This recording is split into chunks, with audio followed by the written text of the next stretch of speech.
Let's journey back in time to an era of grandeur and conquest, to a land where history was being etched in iron. The Maurya Empire, a formidable force in South Asia, emerged from the heartland of Magadha. Its origins can be traced to the year 322 BCE, when a visionary leader, Chandragupta Maurya, laid its foundation.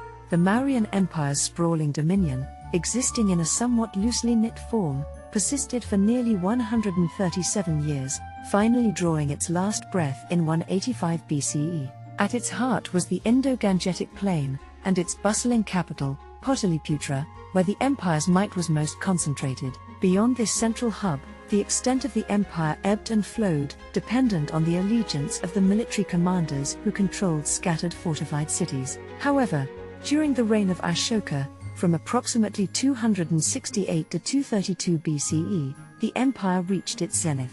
It briefly held sway over the major urban centers and trade routes that crisscrossed the Indian subcontinent, although the deep south remained beyond its grasp.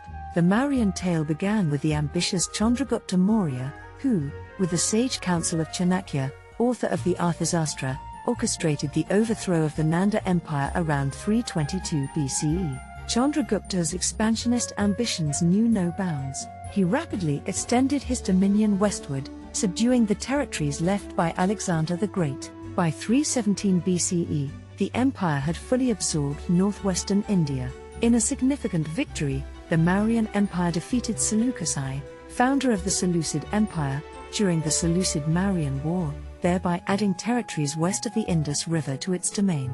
Under Mauryan rule, South Asia witnessed a flourishing of internal and external trade, agriculture, and economic activity. This prosperity was largely attributed to the creation of an efficient administrative and financial system. In a monumental feat of engineering, the Mauryan dynasty laid the groundwork for what would become the Grand Trunk Road, connecting Patliputra to Taxila.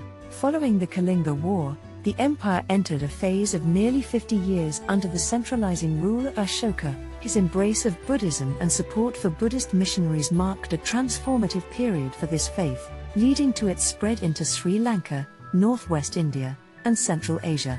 At the height of its power, the Mauryan Empire presided over a population estimated to be between 15 and 30 million souls. This era was marked not only by economic and artistic achievements but also by the consolidation of the caste system in the Gangetic Plain and a decline in the rights of women in the Indo-Aryan-speaking regions of India. Archaeologically, the Mauryan era aligns with the northern Black Polished Ware period. Written records of Mauryan times come primarily from the Arthashastra and the edicts of Ashoka. The iconic lion capital of Ashoka at Sarnath stands tall as the national emblem of the Republic of India, a poignant symbol of the empire's enduring legacy. Our story unfolds in the ancient Indian subcontinent, where the mighty Nanda Empire held sway over vast lands. Known for its military prowess and economic prosperity, the Nanda Empire had conquered the Mahajanapadas, establishing dominance far and wide. In the heart of this empire resided Chanakya, a man of intellect and ambition. Chanakya's journey took him to Pataliputra, the grand capital of the Nanda Empire, where he served as a minister. However, fate would have it that his wisdom would be met with disdain. When he warned Emperor Dona Nanda of the impending invasion by Alexander the Great, he was scorned and insulted. In the wake of this humiliation, a vow of revenge brewed within Chanakya's heart, and he set forth on a path to dismantle the Nanda Empire. Fleeing for his life, he sought refuge in Taxila, renowned as a center of learning, and took up the role of a teacher. As Chanakya embarked on his journey, destiny led him to a pivotal encounter. While traveling, he chanced upon a group of young men engrossed in a rural game, simulating pitched battles. Among these youths stood Chandragupta, a lad who would soon ascend to greatness. Chanakya, astute and perceptive, recognized in Chandragupta the qualities of a true leader, one destined to rule. Around this time, the great conqueror Alexander was making his mark in the Indian subcontinent, advancing deep into Punjab.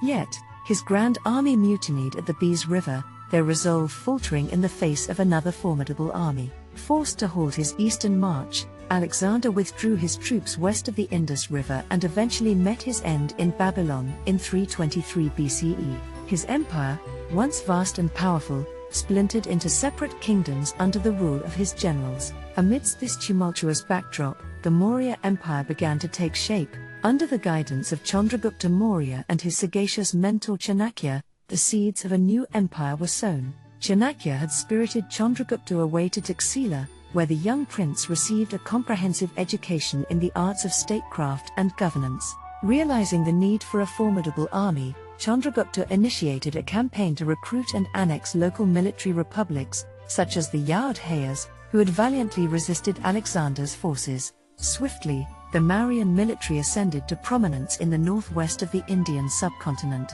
Intriguingly, Greek historians from the time, including Nearchus, Citrius, and Aristobulus, have left behind a trove of information about the Mauryan Empire. The Greek generals Eudemus and Pethan held sway in the Indus Valley until around 317 BCE, when Chandragupta Maurya, supported by the Council of Chanakya, waged a victorious campaign, ousting the Greek governors and bringing the Indus Valley under his rule, with Magadha as his new seat of power. The tale of Chandragupta Maurya's lineage is veiled in mystery and dispute. While some ancient Indian accounts, such as Vaishakadatta's drama Arthashastra, claim royal ancestry for him, linking him even to the Nanda family, the earliest Buddhist texts, the Mahaparinibbana Sutta, mention a Kshatriya clan known as the Mauryas. However, concrete historical evidence remains elusive. As if stepping from the mists of history, Chandragupta emerges in Greek chronicles as Sandrakottos. It's said that as a young man, he crossed paths with none other than Alexander himself. Meanwhile, Chanakya's legendary encounter with the Nanda king, marked by anger and a narrow escape, added further intrigue to the unfolding saga. This, dear readers, is the prologue to the epic of the Maurya Empire, a saga driven by the thirst for revenge, the vision of a mentor, and the destiny of a young warrior who would leave an indelible mark on the annals of Indian history. Historically reliable details of Chandragupta's campaign against Nanda Empire are unavailable, and legends written centuries later are inconsistent. Buddhist, Jain, and Hindu texts claim Magadha was ruled by the Nanda dynasty, which, with Chanakya's counsel, Chandragupta conquered Nanda Empire. The army of Chandragupta and Chanakya first conquered the Nanda outer territories, and finally besieged the Nanda capital Pataliputra. In contrast to the easy victory in Buddhist sources, the Hindu and Jain texts state that the campaign was bitterly fought because the Nanda dynasty had a powerful and well-trained army. The Buddhist Mahavamsa Tika and Jain Parishishtapavan records Chandragupta's army unsuccessfully attacking the Nanda capital. Chandragupta and Chanakya then began a campaign at the frontier of the Nanda Empire, gradually conquering various territories on their way to the Nanda capital. He then refined his strategy by establishing garrisons in the conquered territories, and finally besieged the Nanda capital Pataliputra. There Donna Nanda accepted defeat. The conquest was fictionalized in Arthashastra play. It contains narratives not found in other versions of the Chanakya Chandragupta legend. Because of this difference, Thomas Troutman suggests that most of it is fictional or legendary, without any historical basis. Radha Kumud Mukherjee similarly considers Arthashastra play without historical basis. These legends state that the Nanda king was defeated, deposed and exiled by some accounts, while Buddhist accounts claim he was killed. With the defeat of Donna Nanda, Chandragupta Maurya founded the Maurya Empire. In the wake of Alexander the Great's death in 323 BCE, a new chapter in history was about to be penned.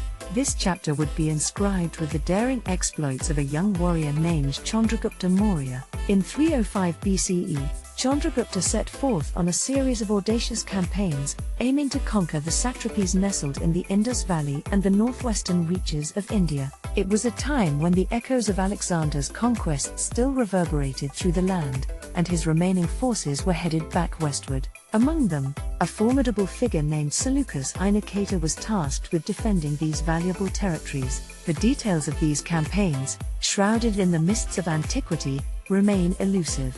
Yet, what we do know is that Seleucus, in a confrontation lost to the annals of history, was defeated. Forced to retreat, he sought refuge in the rugged mountains of Afghanistan. A pivotal moment arrived in 303 BCE, when Chandragupta and Seleucus decided to put down their swords and embrace diplomacy. They sealed their newfound friendship with a marital alliance, a gesture of peace amid turbulent times. Under this accord, Chandragupta acquired the satrapies of Paropamisade, which included Cambodia and Gandhara, Arakasya, home to Kandahar, and Jidrasiya, today's Balochistan. In exchange, Seleucus received a gift that would tip the scales in his favor on the battlefield: 500 war elephants. These massive beasts would play a decisive role in his triumph over Western Hellenistic rivals at the Battle of Ipsus in 301 BCE. Diplomatic ties were cemented further, with several Greeks, including the renowned historian Megasthenes, finding a home at the Mauryan court. Megasthenes, in particular, left an indelible mark on the history of the Mauryan Empire. His book, Indica, serves as a precious literary source, offering a glimpse into the inner workings of this mighty realm. According to Arrian, Megasthenes, the esteemed ambassador, dwelled in Arachisia and embarked on a journey to the heart of India, Pataliputra. Megasthenes' vivid accounts of Mauryan society depict a people who cherished freedom. These narratives not only provided Seleucus with a diplomatic escape route, but also offered a glimpse into the Mauryan world for his successors and other Greek travelers. Chandragupta Maurya, the mastermind behind this thriving empire, forged a realm marked by strength and centralized governance. According to Megasthenes, the heart of this power, Pataliputra, was enclosed by a wooden wall punctuated by an astounding 64 gates and guarded by 570 towering sentinels. It was an architectural marvel, rivaling the splendor of Persia's Susa or Ecbatana. As Chandragupta's reign surged forward, his son, Bindusara, extended the Mauryan Empire's dominion southward, even reaching the distant lands of Karnataka. The Tamil poet Mamulana, in the Sangam literature, narrates the Mauryan army's invasion of southern India, with troops from Karnataka and Varduga, the stalwart allies from the Andhra-Karnataka regions. In the annals of history, Chandragupta Maurya is credited with the subjugation of all India. His legacy resonates through Tamil Sangam literature, recounting the Mauryan incursion and their decisive victory on the Podiyal Hill in present-day Tamil Nadu.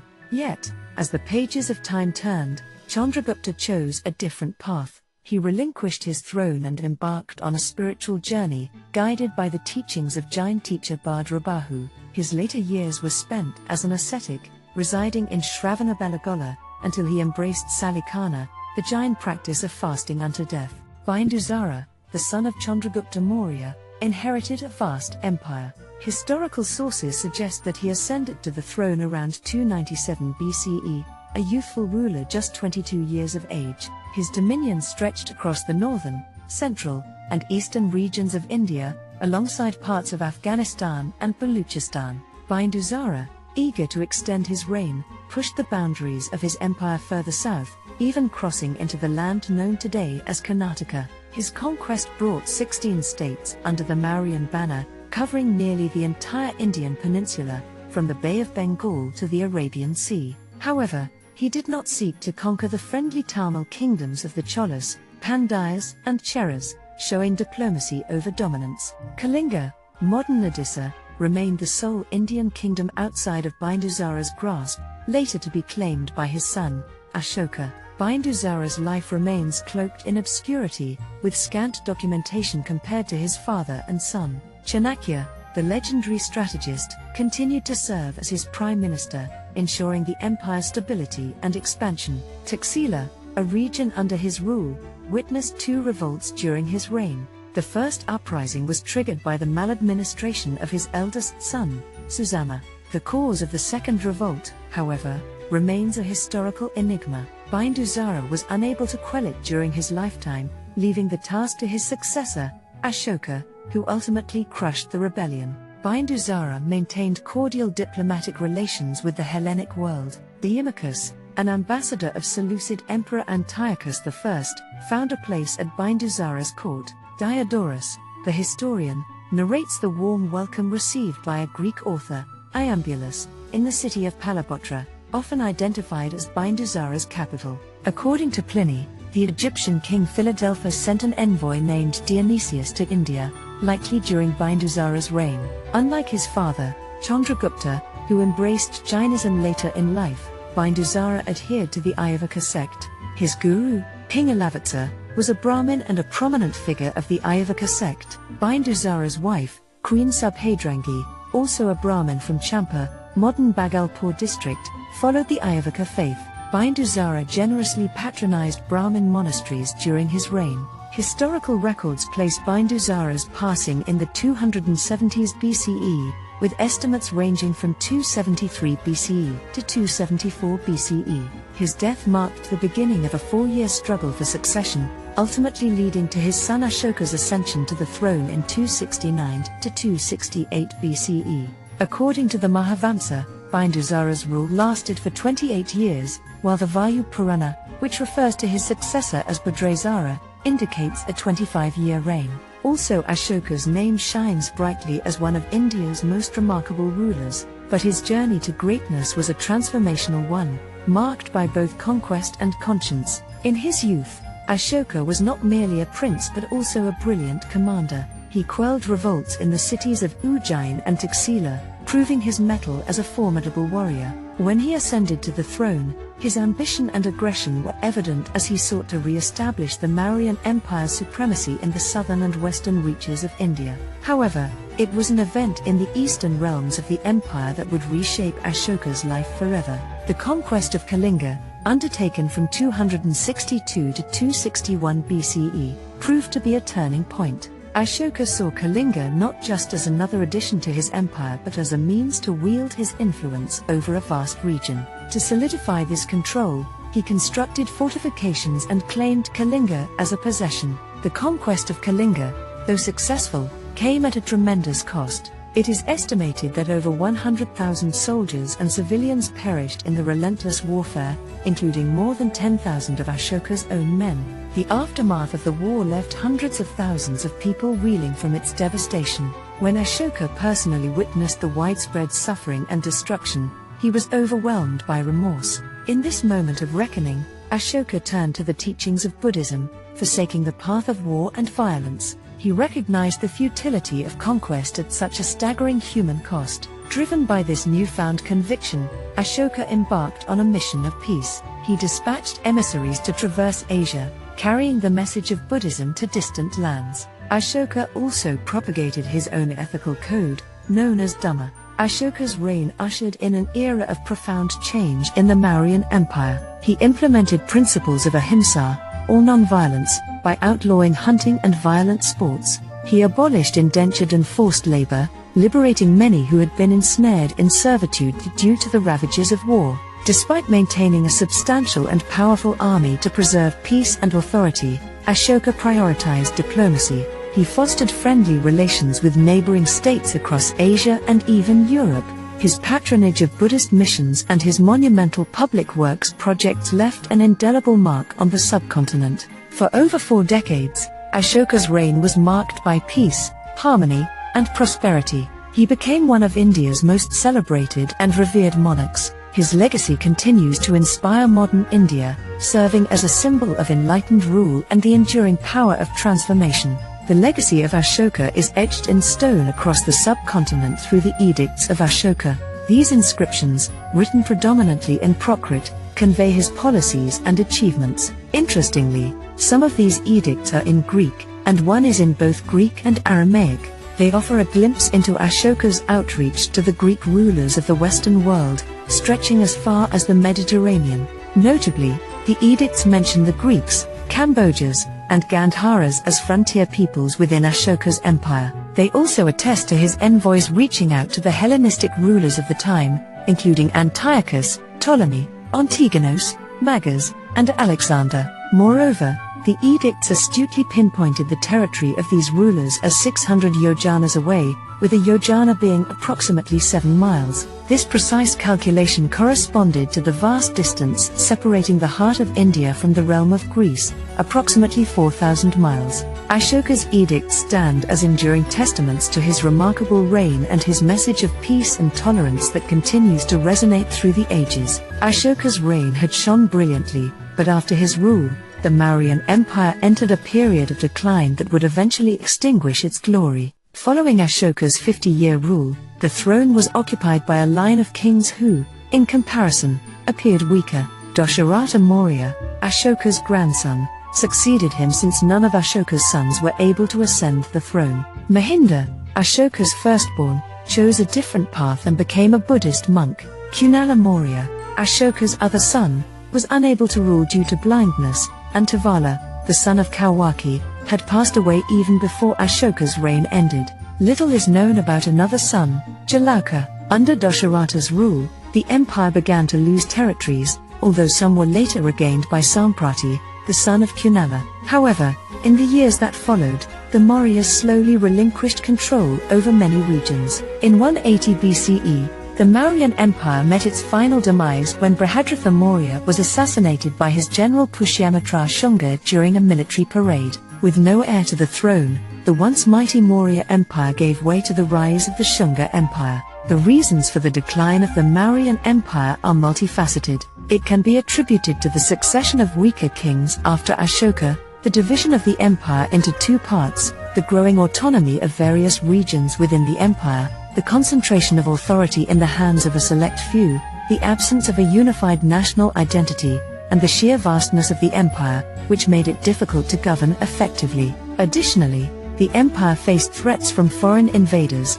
notably the Greco-Bactrian Empire. Some historians argue that Ashoka's adoption of pacifism weakened the military strength of the empire. However, others, like Romila Toppa, suggest that the extent and impact of his pacifist policies have been exaggerated. The transition from the Mauryan Empire to the Shunga Empire, marked by the assassination of Brihadratha, had significant implications for religious practices. According to Buddhist accounts like the Ashokavadana, this change led to a period of religious persecution against Buddhists and a resurgence of Hinduism. While Sir John Marshall suggested that Pushyamitra was the primary instigator of these persecutions, later Shunga rulers seemed more supportive of Buddhism. However, some historians, including Etienne Lamotte and Romila Toppa, argue that archaeological evidence supporting these allegations of persecution is scarce and that the extent of the atrocities may have been exaggerated.